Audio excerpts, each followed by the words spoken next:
Now ballistic pendulum क्या होता है, सबसे पहले तो यहां से हम स्टार्ट करेंगे।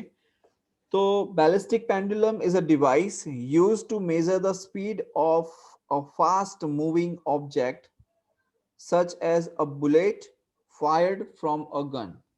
ये होता है ballistic pendulum.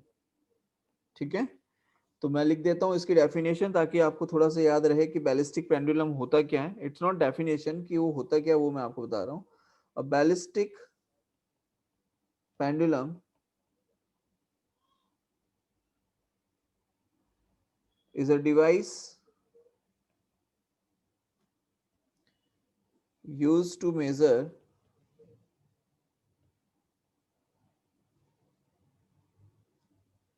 the speed of a fast moving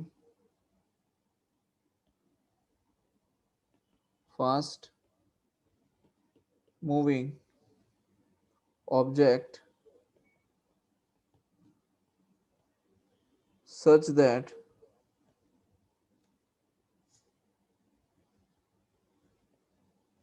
such as a bullet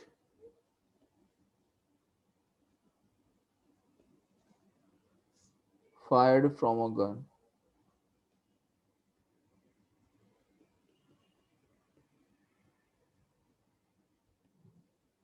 ठीक है, तो हम क्या मेजर करते हैं इससे? Speed of a fast moving object.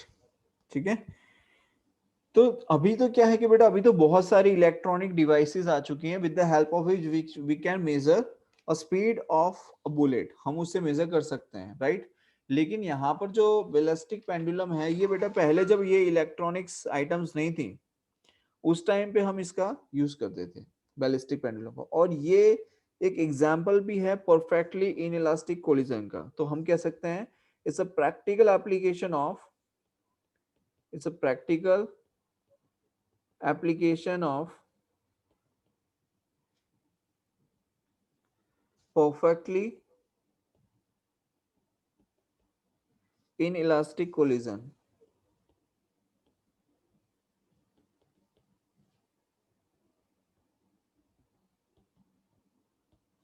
ठीक है, अब ये होता क्या है, इसमें क्या देखना है वो देखिए। तो यहाँ पर सबसे पहले तो मैं उस डिवाइस को थोड़ा सा बनाने की कोशिश करता हूँ जो मुझे आपको एक्सप्लेन करनी है। वो डिवाइस में क्या होता है देखिए।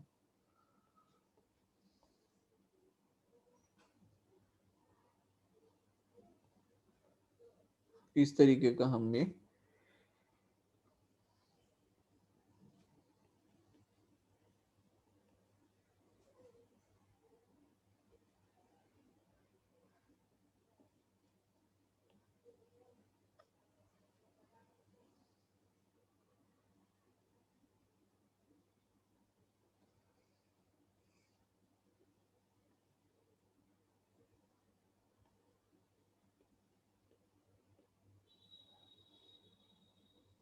ये एक ब्लॉक है जिसका मास m लिया हुआ है। ठीक है, अब क्या होता है कि बेटा यहाँ पर हमने एक बुलेट ली हुई है। बुलेट देखी है आपने कभी? बुलेट देखी है कभी? Yes sir. कहाँ पे देखी है?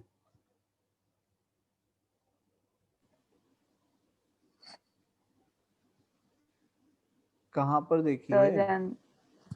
जनरली मूवीज में। अरे वैसे नहीं, ओरिजिनल हाथ में पकड़ के ऐसे। नहीं सर, वैसे नहीं देखी। देखी है। कहाँ देखी है तुमने? मेरे एक रिलेटिव पुलिस में है सर। अच्छा, उनके वहां पे देखी एक, है। हाँ, यस सर। ओके, ठीक है, चलिए बहुत बढ़िया। अब यहाँ पर देखिए क्या होता है कि ये बुलेट जो है वो उस ब्लॉक में जाके टकराती है और उसकी वजह से ये जो ब्लॉक है ये ब्लॉक थोड़ा सा शिफ्ट होता है ऊपर की तरफ, कुछ इस तरीके से।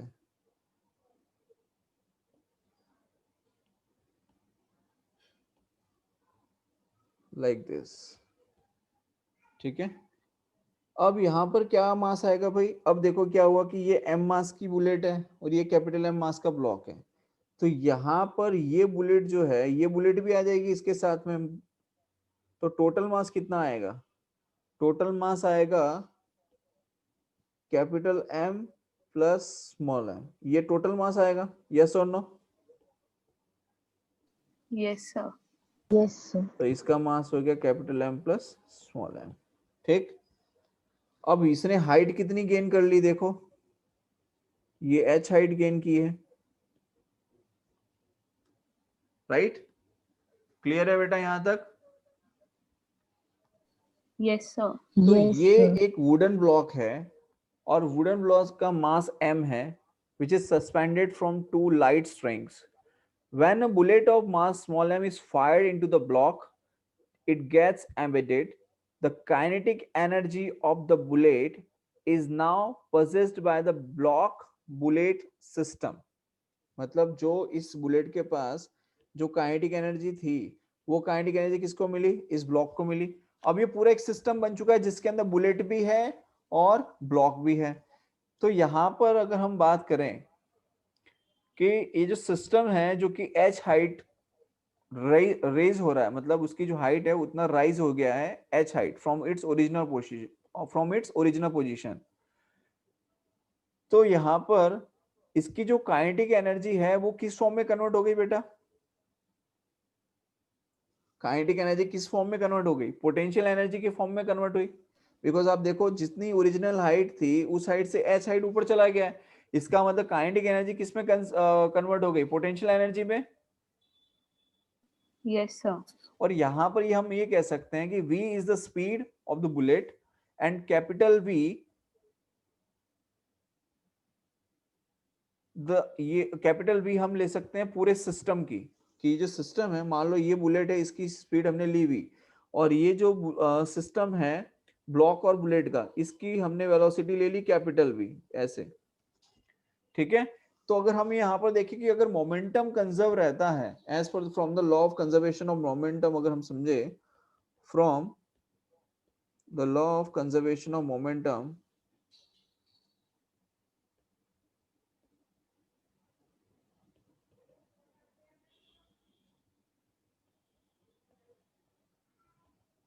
तो हम क्या कह सकते हैं कि मोमेंटम पहले सिर्फ बुलेट का तो कितना m इंटू वी, फिर मोमेंटम किसका, तो पूरी सिस्टम का, तो small m plus capital M into capital V।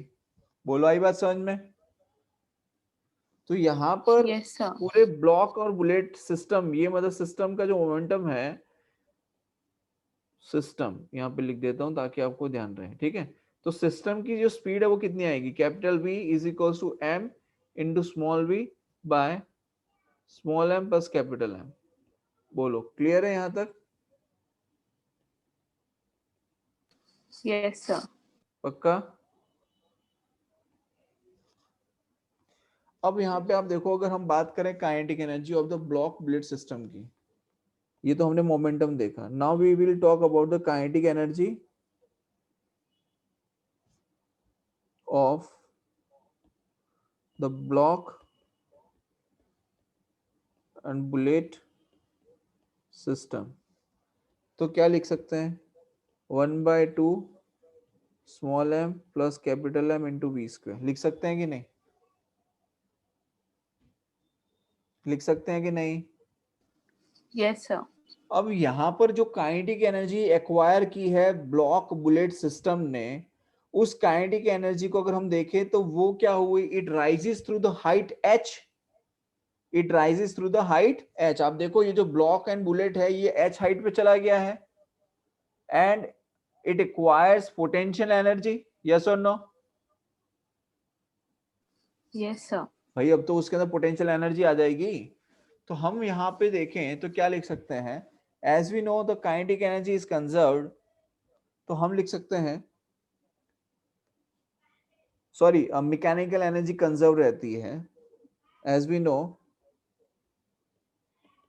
That the mechanical energy is conserved mechanical energy is conserved, तो हम क्या कह सकते हैं that 1/2 small m plus capital M into we square equals to small m plus capital M potential energy into g h. मतलब potential energy का formula होता है mgh, उसी पे से हम ये लिख सकते हैं। तो यहाँ से ये और ये कैंसिल आउट, तो क्या बच गया v square is equals to 2gh। तो v क्या हो जाएगा, अंडर रूट ऑफ 2gh लिख सकते हैं क्या, v क्या लिख सकते हैं, अंडर रूट ऑफ 2gh। अब यहाँ पर अगर मैं इसे इक्वेशन नंबर 3 दे दूं और ये हमारा इक्वेशन नंबर 2 दे दूं, ठीक है, तो यहाँ पे अगर हम देखें तो क्या हम यहाँ पे मोमेंटम जैसे कि पता है कंजर्व रहता है, तो क्या कैपिटल V की वैल्यू को मैं यहाँ पुट कर सकता हूँ। जैसे हम जानते हैं कि भाई कैपिटल V हमारा है √2gh, और हमारे पास एक ऑलरेडी इक्वेशन है that capital V equals to small m into v by small m plus capital M। ये इक्वेशन हमारे पास है, ये 1 और ये 2 मान लेते हैं इसको, ठीक। अब इन दोनों को अगर हम कंपेयर करें, कंपेयरिंग बोथ, तो क्या हो जाएगा m into small v by small m plus capital M equals to under root of 2gh। लिख सकते हैं कि नहीं। Yes sir. तो अगर Yes, sir. हमें यहाँ पर स्पीड पूछी जाए, मतलब v निकालने के लिए पूछा जाए कि what is the speed of the bullet, तो हम v निकाल सकते हैं कि v इज इक्वल्स टू क्या लिख सकते हैं, small m plus capital M into under root of 2gh by small m।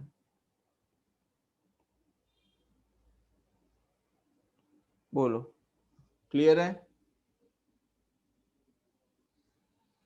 Clear है बेटा। Yes sir. इसमें किसी को कोई डाउट Yes, है, sir. कोई डाउट है किसी को यहाँ पे। No sir. इसका मतलब अगर आपको स्मॉल m कैपिटल M पता है और हाइट पता है, तो हम आराम से बुलेट की स्पीड निकाल सकते हैं, स्पीड ऑफ द बुलेट। बोलो, क्लियर है। Yes sir. ठीक है, एनीवन हैज एनी डाउट ना।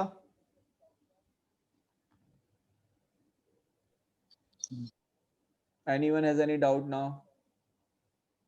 No, sir. ग्रेट, है ना। चलो, तो देखो डिफरेंट फॉर्म्स ऑफ एनर्जी, वैसे कुछ है नहीं इसमें, पूरी कहानी है, ठीक है। डिफरेंट फॉर्म्स ऑफ एनर्जी, इसमें सबसे पहला है इंटरनल एनर्जी।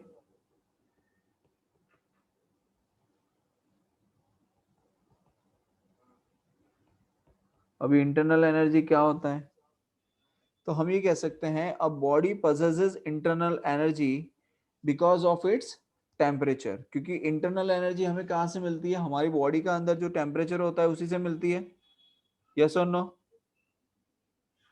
Yes sir. सो यहाँ पर हम कह सकते हैं that internal energy is because of, it is because of its temperature.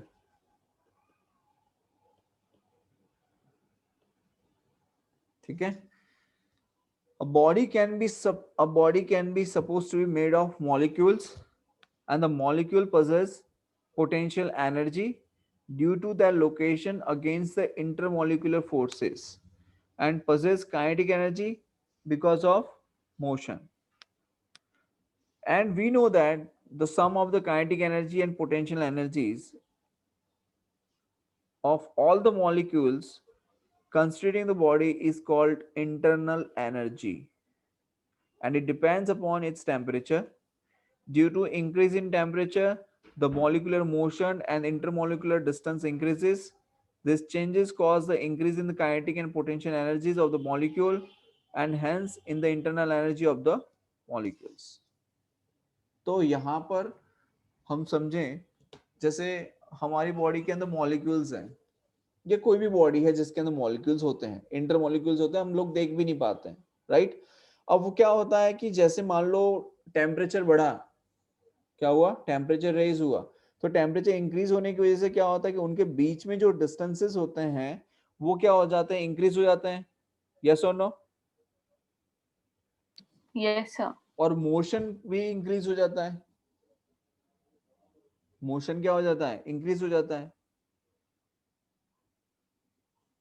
तो यहाँ पर due to molecular motion there increase, temperature increase हुआ, उसकी वजह से क्या चेंजेस हुए, molecular motion and the intermolecular distances क्या हो गया, इंक्रीज हुआ।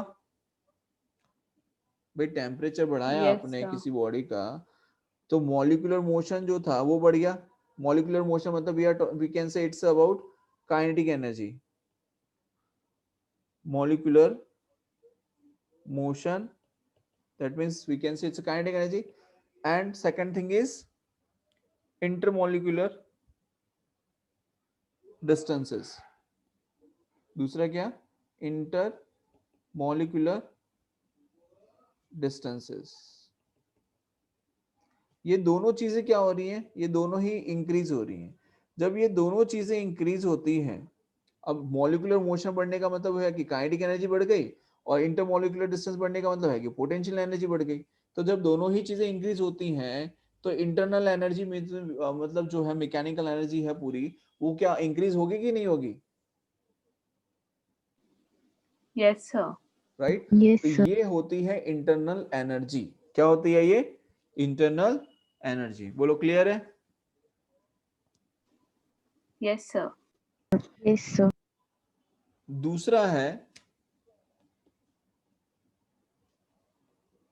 Heat energy.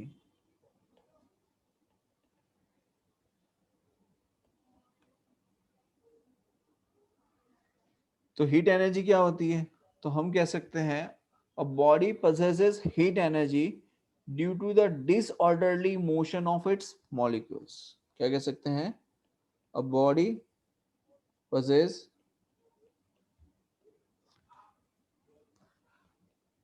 heat energy due to disorderly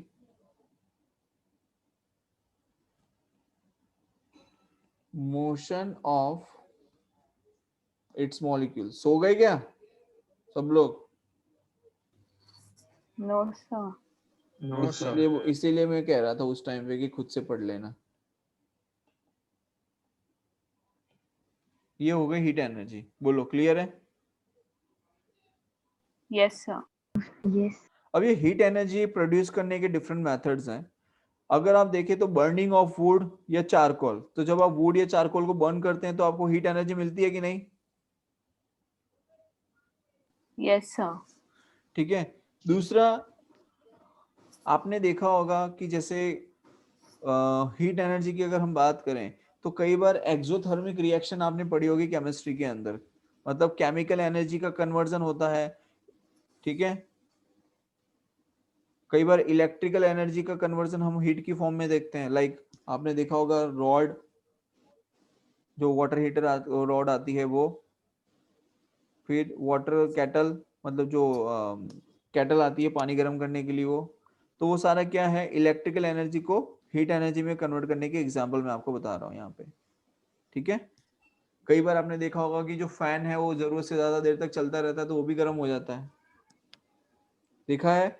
तो this all are the conversion. और ये सब क्यों होती है, कोई चाहता नहीं है हीट एनर्जी प्रोड्यूस करना, वो कुछ केसेस हैं जहां पर हमें इंटेंशनली हम हीट एनर्जी को प्रोड्यूस करते हैं, लेकिन कुछ केसेस ऐसे भी हैं जहां पर अनवांटेडली ये हीट एनर्जी प्रोड्यूस होती है। बोलो आई बात समझ में। Yes sir. यस। तीसरा है, थर्ड इज केमिकल एनर्जी।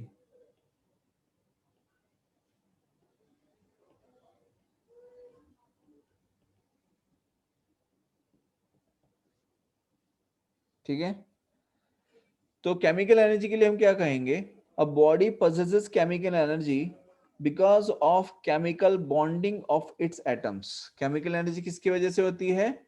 जो एटम्स हैं उनके बीच में जो केमिकल बॉन्डिंग होती है उसकी वजह से केमिकल एनर्जी बॉडी के अंदर होती है। बोलो, समझ में आया? किसकी Yes, वजह से sir. केमिकल एनर्जी होती है? Because of chemical bonding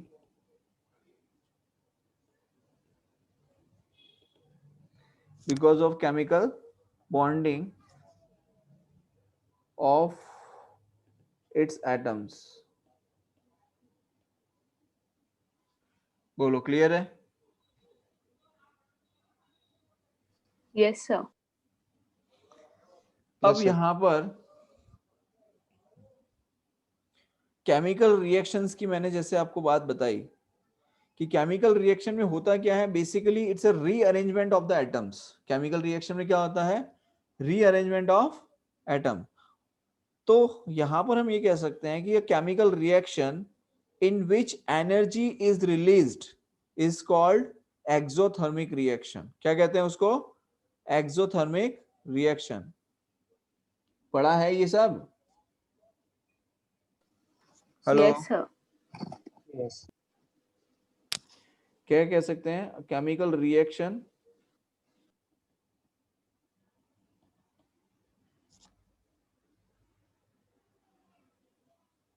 in which energy released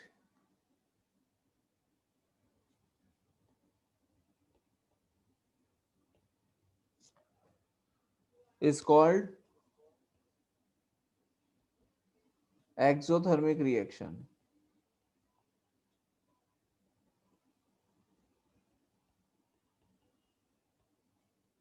और दूसरा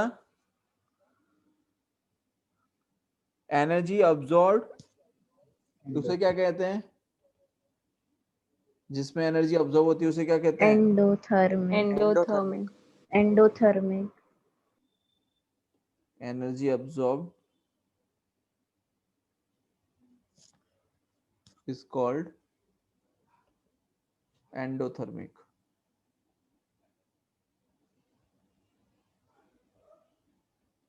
बोलो, आगे समझ में?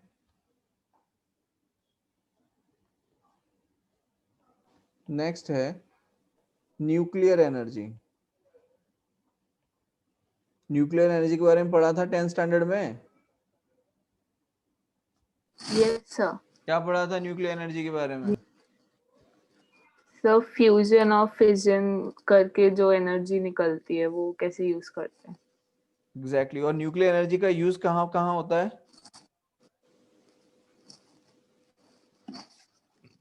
न्यूक्लियर एनर्जी का हम कहाँ यूज करते हैं?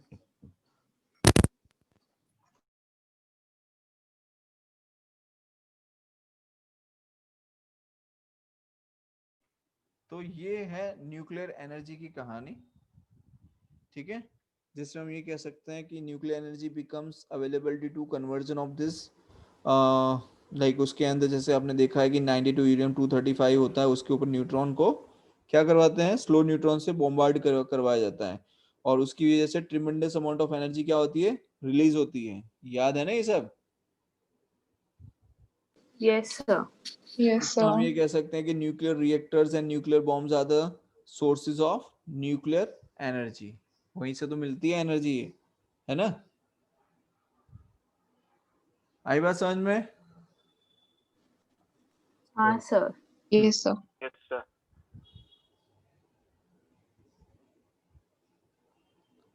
अब एक छोटा सा फॉर्मूला है, उसे कहते हैं मास एनर्जी इक्विवेलेंस। ज्यादा नहीं पढ़ा रहा अभी हम लोग, क्योंकि उसको बाद में स्टडी कर लेंगे उस चीज के बारे में, बट अभी थोड़ा सा एनर्जी की बात चल रही है तो मैंने सोचा बता देता हूँ आपको। आपने पढ़ा है मास एनर्जी इक्विवेलेंस के बारे में? अल्बर्ट आइंस्टाइन का नाम सुना है? Yes, sir. Yes. उन्होंने ये रिलेशन दिया था बेटा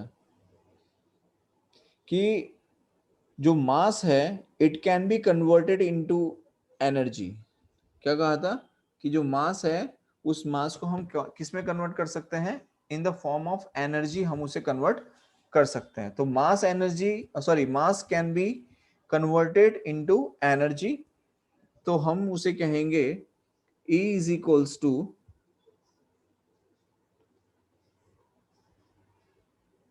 हम उसके लिए लिखते हैं E is equals to mc²। ठीक है, क्लियर है? अब यहां पर यस सर। ये फॉर्मूला एक्चुअली ऐसे लिखा जाता है डेल्टा mc², जिसमें डेल्टा m जो होता है उसे कहते हैं मास डिफेक्ट। अभी मास डिफेक्ट क्या होता है उसके बारे में हम अभी स्टडी नहीं करेंगे, we will discuss about it later. अभी हमें इसकी जरूरत नहीं है, इसलिए मैं इसके बारे में अभी नहीं बताऊंगा। ये है मास डिफेक्ट। ठीक है, जब आप 12th स्टैंडर्ड के अंदर मॉडर्न फिजिक्स पढ़ोगे, या हो सकता है केमिस्ट्री के अंदर भी आएगा ये शायद, ठीक है, तो वहां पर भी आप इस चीज को स्टडी करोगे। क्लियर है? Yes sir. बोलो, यहां तक किसी को कोई डाउट है? No sir. No. पक्का? Yes sir. Yes sir. अच्छा, अब एक चीज समझो, मैं आपको एक छोटी सी चीज बताता हूं। देखो, वैसे हम लोगों ने उसके बारे में थोड़ा बहुत जाना है, सुना है, समझा है, बट नाम पहली बार आपके सामने आएगा। Conservative forces and non conservative forces सुना है पहले कभी?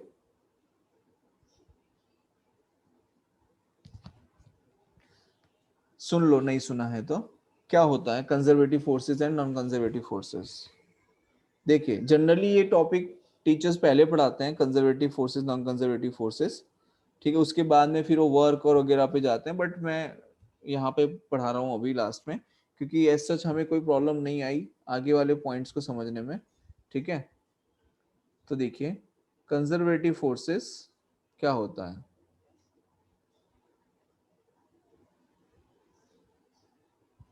पहली चीज कि जो फोर्स है उसे हम कंजर्वेटिव तब कह सकते हैं if the work done by the force in moving a body, if the work done by the force in moving a body between any two points is independent of the path followed। तो लिख रहा हूं कि conservative forces कौन से होते हैं कि if the work done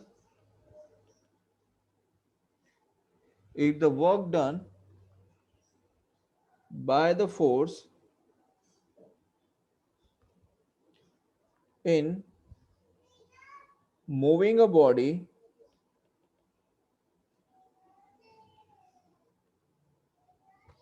between any two points is independent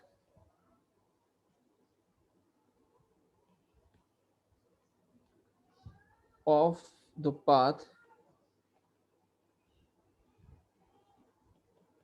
followed। ये कंजर्वेटिव फोर्सेस होता है। बोलो, आई बात समझ में? हेलो? Yes. Yes sir. पक्का?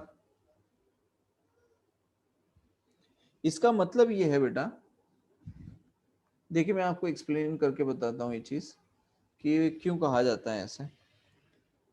मान लीजिए यहाँ पर मैंने कुछ इस तरीके से एक पाथ ले लिया, ये कोऑर्डिनेट्स ले लिए, और यहाँ पर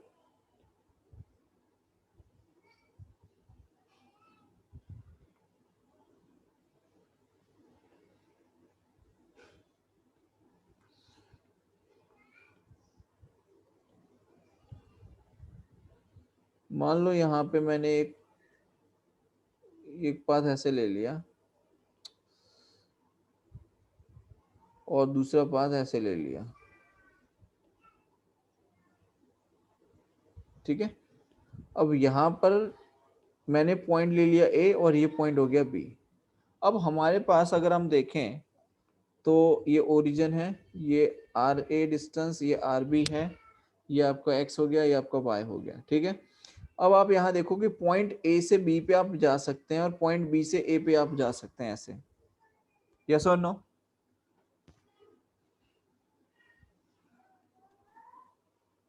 हेलो, यस सर। ठीक यस है। सर। तो यहाँ पर जब आप कंजर्वेटिव फोर्सेस की बात करेंगे तो यहाँ पर हम ये कहते हैं कि work done from A to B, ऐसे लिखते ऐसा है that work done from A to B equals to integration from A to B vector F dot d r. इस फॉर्म में इसे लिखा जाता है। पहली चीज तो ये समझ लो आप, ठीक है। और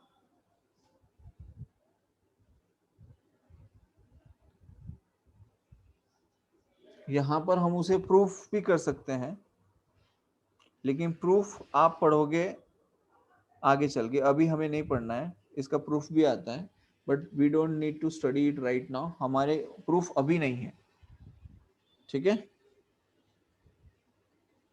ये प्रूफ आएगा 12th स्टैंडर्ड के अंदर, इलेक्ट्रोस्टैटिक्स के अंदर आपको पढ़ाया जाएगा इस प्रूफ के बारे में। बट इतना आपको याद रखना है कि work done from point A to B आप जाओ या work done from path B to A पे आप, दोनों ही कंडीशन में आपका जो आंसर आएगा, मतलब जो हम बात करें कि work done from A to B, चलो यहाँ पे तो स्पेस ही नहीं है, देखिए हम ये मान लेते हैं कि यहाँ पर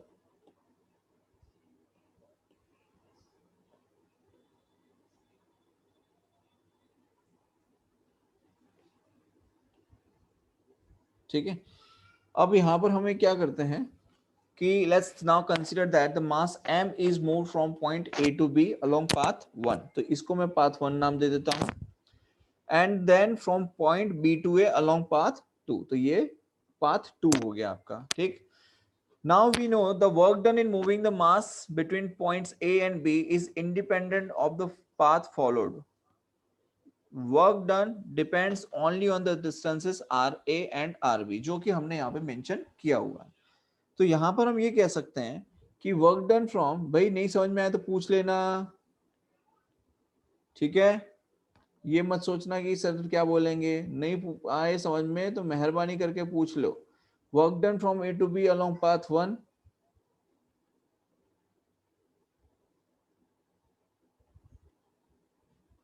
equals to work done from A to B along path 2। पहले ये बताओ क्या ये जो मैंने लिखा है ये सही है या गलत है? बेटा आप A से B पे आप चाहे यहां से यहां चले जाओ या आप A से B पे आप यहां से यहां चले जाओ, किसी भी पाथ को फॉलो करके जाओगे, मतलब A से B वाला जो पाथ है, पाथ 1 और पाथ 2, दो पाथ है हमारे पास, हम पहुंचेंगे कहां पर? बी पे ही तो पहुंचेंगे अल्टीमेटली।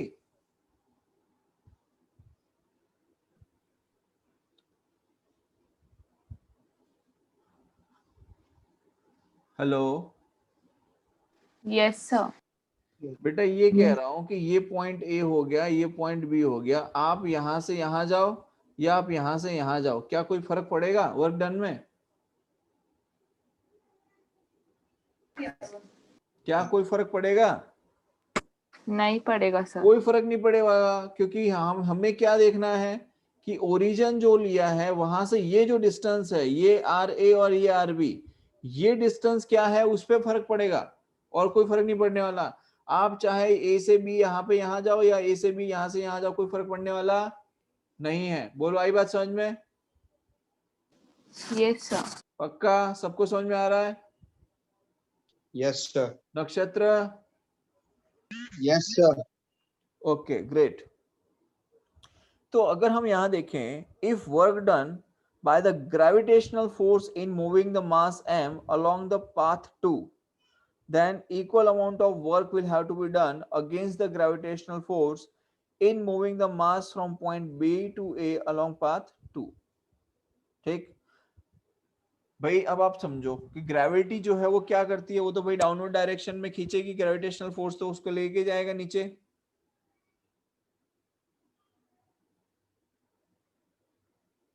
तो जितना फोर्स ग्रेविटेशनल, मतलब जो ग्रेविटेशनल फोर्स लग रहा है, उतने ही अमाउंट का, उतना ही इक्वल अमाउंट का वर्क डन आपको करना पड़ेगा।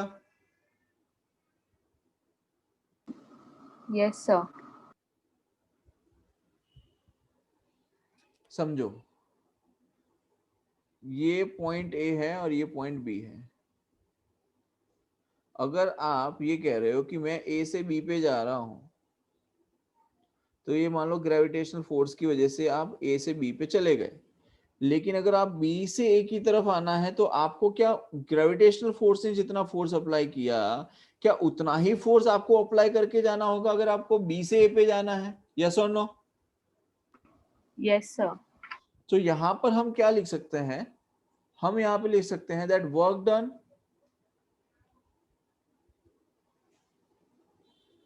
हम लिख सकते हैं work done from A to B along path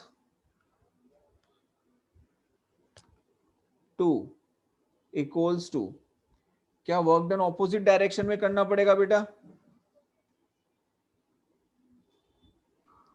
no sir. अरे यार, आप एक चीज समझो, आप ए से बी पे जा रहे हो, ठीक है, और अब हमें बी से ए पे आना है। तो ए से बी पे जाने के लिए जो वर्क किया था, उतना ही वर्क हमें फिर से करना पड़ेगा बी से ए पे जाने के लिए। यस और नो? Yes sir. लेकिन क्या डायरेक्शन ऑपोजिट हो रही है? ए से बी पे जा रहे हो, फिर बी से ए पे आ रहे हो, तो क्या डायरेक्शन ऑपोजिट होगी कि नहीं होगी? हाँ सर, डायरेक्शन ऑपोजिट होगी। तो क्या लिखेंगे? माइनस टाइम्स ऑफ तो work minus. By A, sorry work done from B to A along path 2। क्या लिख सकते हैं? Yes sir. बोलो अब आई बात समझ में? हाँ सर। अब ये इक्वेशन 1 मान लो, इसको इक्वेशन नंबर 2 मान लो। अब आप यहां देखो कि work done from A to B along path 1 is, और यहां equals to minus times of work done from B to A along path 2। ठीक,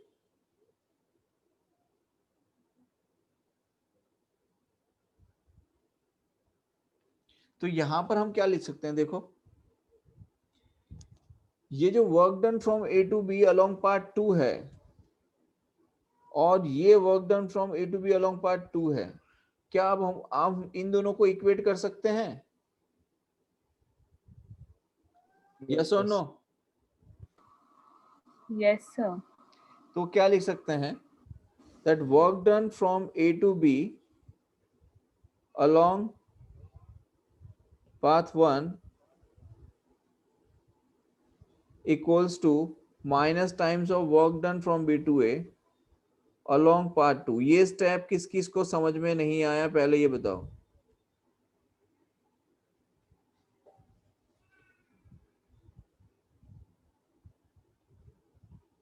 किस किस को समझ में नहीं आया? थर्ड इक्वेशन कैसे बना, ये किस किस को समझ में नहीं आया है? जल्दी बोलो। सबको समझ में आ गया? मुझे समझ नहीं आया। ठीक है, अब देखो यहाँ पे इक्वेशन 1 और इक्वेशन 2 तो समझ में आ गई आपको? Yes sir.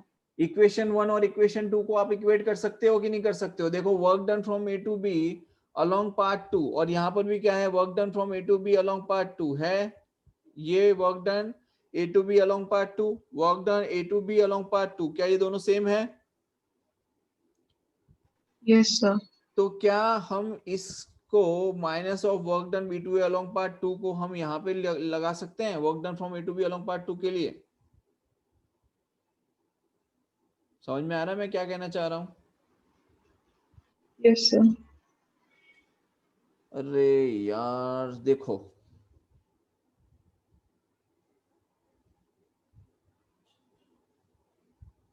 मैं ये कह रहा हूं कि ये मान लो x है और ये मान लेते हैं y है, ठीक।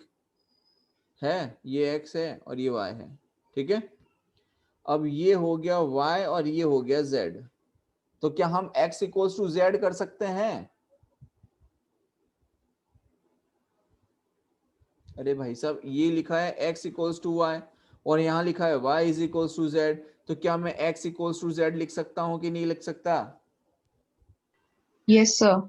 भाई ये जो y है y इक्वल्स टू z है, y इक्वल्स टू z को मैंने रिप्लेस कर दिया, तो x इक्वल्स टू z होगा कि नहीं होगा? Yes, sir. अब आया समझ में? Yes, समझ में sir. आया हो तो ही हाँ बोलना। बेटा समझ में आ रहा है? देश, शैल, पंकज, Yes, sir. समझ में आ रहा है Yes, सबको? sir. Yes, sir. Yes, sir. Yes, sir. अब ये वाली जो इक्वेशन है, ये इक्वेशन हमारी बन गई है, ठीक है। तो इसको उठा के यहाँ रख लेते हैं। अब देखो, अब यहाँ पर आप समझो कि work done A to B along path 1 equals to minus of work done B to A along path 2। तो अगर मैं इसे लिखूं work done A to B along path 1 और ये माइनस को इधर ले आऊं, plus work done B to A along path 2 equals to 0, लिख सकते हैं? Yes. लिख सकते हैं या नहीं? तो यहां से एक Yes, sir. यहां से एक क्लैरिटी आपको मिलनी चाहिए कि work done from A to B along path 1 plus work done from B to A along path 2 equals to 0। इसका मतलब बेटा हम पहले कहां से कहां गए? वर्क हमने कहां से कहां किया? ए से बी पे किया, यस और नो? Yes, sir. ए से बी गए अलोंग पाथ 1, ये चीज क्लियर है? ये Yes, चीज sir. क्लियर है? Yes, sir. फिर हम बी से ए पे आए अलोंग पाथ 2, क्या ये चीज क्लियर है? Yes. इसका Yes, मतलब यहां पर देखो बेटा, ये मैंने पॉइंट ए लिया है, ये पॉइंट ए लिया है, हम इस पॉइंट ए से पॉइंट बी पे गए और फिर पॉइंट बी से पॉइंट ए पे आए, तो टोटल वर्क डन कितना हुआ? 0. वर्क डन कितना हो गया टोटल? 0। तो यहां पर हम ये कह सकते हैं कि the work done in moving the mass m under the effect of gravitational force along a closed path is 0, along a closed path is 0। तो हम ये कहेंगे कि क्लोज इंटीग्रेशन ऑफ, इस पे से हम एक एक्सप्रेशन लिख सकते हैं, close integration of vector F dot d r is equals to 0। इसका मतलब जिन फोर्सेस का वर्क डन 0 हो जाता है, क्लोज लूप में जिनका वर्क डन 0 हो जाएगा, वो सारे फोर्सेस कैसे होंगे? नेचर में कंजर्वेटिव होंगे। कैसे होंगे? Conservative. कंजर्वेटिव होंगे, राइट? बोलो, यहां तक समझ में आया? Yes. Yes, sir. बेटा ये चीज इंपॉर्टेंट है जो मैं अभी बता रहा हूं, बिकॉज ये चीज 12th में भी रिपीट होगी कि कंजर्वेटिव फोर्सेस कौन से हैं। तो वहां पर अगर ये याद नहीं आएगा ना कि कैसे बताया था कंजर्वेटिव फोर्सेस, तो मैं वहां मर जाऊंगा समझा समझा के, लेकिन नहीं समझ में आएगा। इसलिए ये चीज जो मैं बता रहा हूँ इसको ध्यान से सुनना और समझ लो कि कंजर्वेटिव फोर्सेस 0 हम कब कह सकते हैं? कि जब आप क्लोज्ड लूप के अंदर जो वर्क डन करते हो, वर्क डन क्या आना चाहिए? 0. वर्क डन 0 आना चाहिए। उसी कंडीशन में जाके हम ये कह सकते हैं कि क्लोज्ड लूप के अंदर किया हुआ वर्क डन 0 है, तो वो फोर्स कंजर्वेटिव है नेचर में, ठीक है? Yes, sir.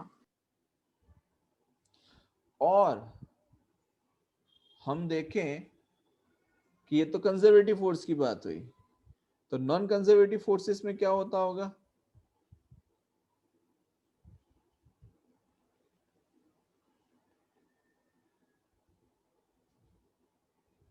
क्या होता है नॉन कंजर्वेटिव फोर्सेस में? इसमें वर्क डन 0 क्या होगा कि नहीं होगा? नहीं होगा सर. नहीं होगा. If the work done by a force in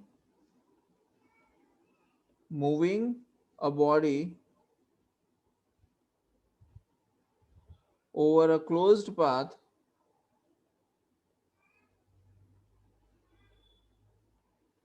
is non-zero. The force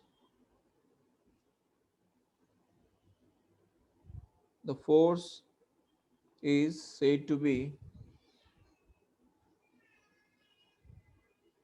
non-conservative force. बोलो, आई बात समझ में? Yes sir. पक्का? Yes sir. 110%. Yes, sir. Good.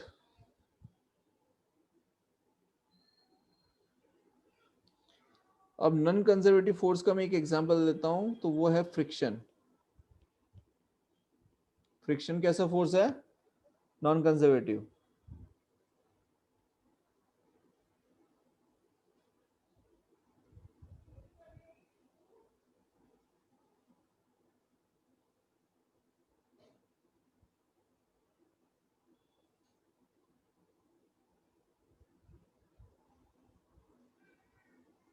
अब फ्रिक्शन क्यों है, कोई बता पाएगा?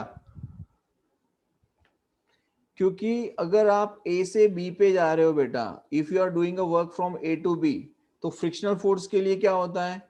उसको ऑपोजिट डायरेक्शन में वर्क करना पड़ेगा, मतलब बी टू ए काम करना पड़ेगा, राइट? और अगर आप बी टू ए पे जा रहे हो, तो उस केस में फ्रिक्शनल फोर्स कैसे एक्ट कर रहा होगा? वो एक्ट कर रहा होगा ए टू बी. तो दोनों ही कंडीशन में इसने तो क्या किया? ऑपोजिट डायरेक्शन में वर्क करना पड़ रहा है.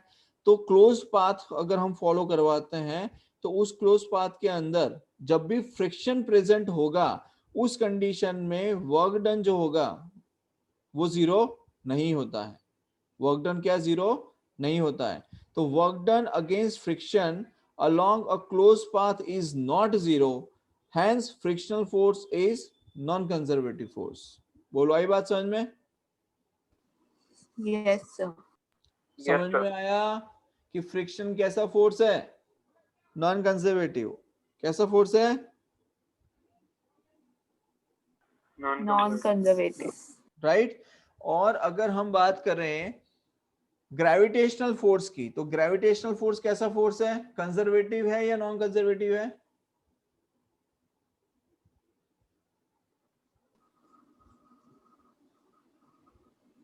बोलो. Conservative. Yes, Non-conservative. Conservative. Gravitational force is a conservative force. बोलो, आई बात समझ में? Yes sir. सर, पर हम किसी Yes, sir. ऑब्जेक्ट को अपलिफ्ट करते हैं तो फिर ग्रेविटेशनल फोर्स अपोजिट डायरेक्शन में नहीं एक्ट करेगा? करेगा ना, क्यों नहीं करेगा? तो फिर तो वो कैसे कंजर्वेटिव होगा? लेकिन वर्क डन तो जीरो हो गया ना. क्लोज्ड लूप के अंदर आप वर्क डन करते हो. जैसे आपने बोला कि अगर हम अपलिफ्ट करते हैं, ठीक है, तो क्या होगा? किसके बारे में बात करूं? If I talk about instantaneous power, तो इंस्टेंटेनियस पावर के केस में क्या होगा? क्या करते हैं इंस्टेंटेनियस पावर के लिए?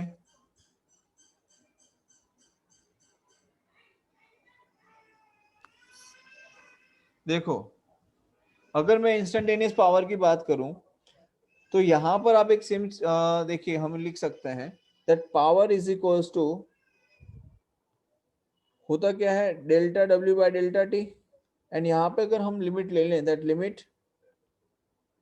Delta t tends to zero, मतलब अगर हमने टाइम को बहुत छोटा कर देते हैं, तो हम लिखते हैं power is equals to d W by d t. क्या लिख सकते हैं? Power equals to d W by d t. लिख सकते हैं कि नहीं? Yes sir. ठीक है. और dw जो है, जो small amount of work done है, उसे हम क्या लिख सकते हैं? Force into displacement. तो मैंने लिखा वेक्टर f डॉट ds. इसका मतलब मैं पावर की जगह क्या लिख सकता हूं? f डॉट ds और ये नीचे है dt, तो ds बाई dt क्या होता है? ds by dt V. क्या होता है? वेलोसिटी। क्या होता है? वेलोसिटी। बोलो आई बात समझ में? अगर हम यहाँ पे देखें, if there is angle between force and velocity, अगर थीटा हम ये कहें कि if theta is the angle, if theta is the angle between f and v, तो मैं क्या लिख सकता हूं? Power is equals to F v cos theta. लिख सकता हूं कि नहीं? Yes, sir. Yes. और अगर थीटा की वैल्यू 0 है तो पावर क्या लिख सकते हैं? F into v. ये इंस्टेंटेनियस पावर हमारा आ गया। आप यहाँ पर ये भी इंस्टेंटेनियस के लिए लिख सकते हैं और power equals to F into v भी लिख सकते हैं। कई बार ऐसा होगा कि मान लो आपको सीधा वेलोसिटी गिवन है, फोर्स गिवन है और आपसे पावर पूछ लिया जाए, तो आप तो सोचते रहोगे अरे यार पावर का फॉर्मूला तो वर्क अपॉन टाइम है, न तो उसमें फोर्स मिल रहा है, न तो उसमें वेलोसिटी मिल रही है। तो ऐसा कंफ्यूजन मत कर लेना, ठीक है? ये आपको याद होना चाहिए कि पावर का फॉर्मूला एफ इंटू वी भी होता है, ठीक है? Yes, sir. Yes. 1 HP, 1 horse power जिसे हम कहते हैं, 1 हॉर्स पावर इक्वल टू कितना वाट होता है? 746. 746 वाट होता है। बोलो क्लियर है यहां तक? क्लियर है? Yes, sir. अच्छा, अब Yes, मुझे sir. कुछ बताने की जरूरत है इसमें और कुछ? ठीक है, अब एक काम कीजिए, सभी लोग अपनी अपनी बुक्स देख लो, उसके अंदर क्या कोई टॉपिक है जो है और यहाँ पर नहीं करवाया हो? अगर कोई ऐसा टॉपिक है तो मुझे भी बताइए।